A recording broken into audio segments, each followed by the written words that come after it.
پرسش شماره 1 فصل 2 از ویرایش 12 کتاب فیزیک هالیدی رو مورد بحث قرار بدیم. یک مدرک روی یک راستای x در حال حرکت هست. خب این نمودار VT رو به شما داده، پس دقت بفرمایید VT هست. بنابراین قسمت الف اومده گفته که راستای اولیه و نهایی رو بگین. قسمت A اولیه رو خواسته و B راستای نهایی رو خواسته. راستای حرکت همونطوری که توی متن درس هم متوجه شدین، V اگر مثبت بود راستای مثبت X ها هست و اگر V کوچکتر از 0 باشه راستای منفی X ها خواهد بود. خب از کجا این رو بفهمیم؟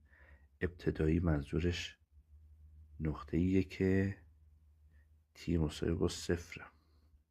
بنابراین در این نقطه v چیه؟ کوچکتر از 0. در نتیجه میشه جواب در راستای منفی x هاست ابتدایی، یعنی A جوابش اینه. و B چی؟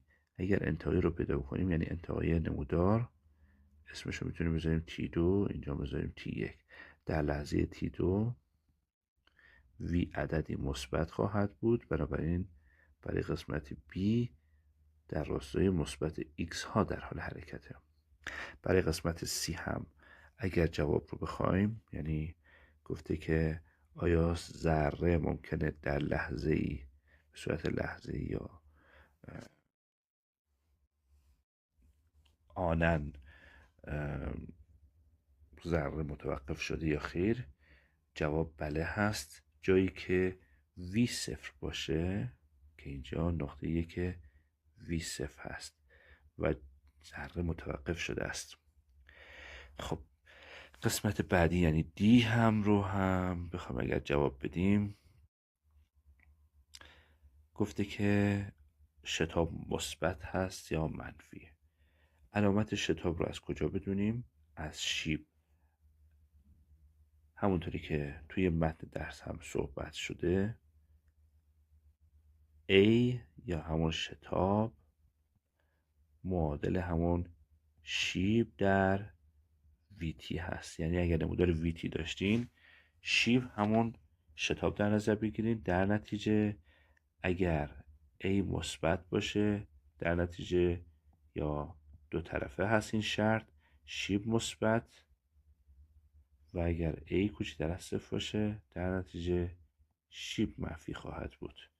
خب در اینجا ما شیب رو مثبت داریم، بنابراین شتاب هم مثبت خواهد بود.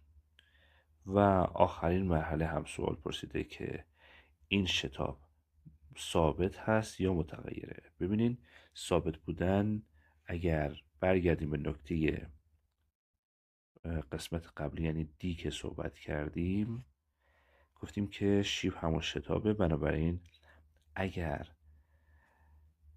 شیب ثابت باشه بنابراین شتاب هم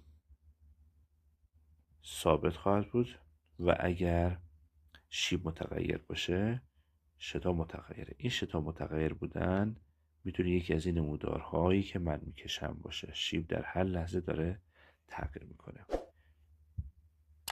موفق باشید.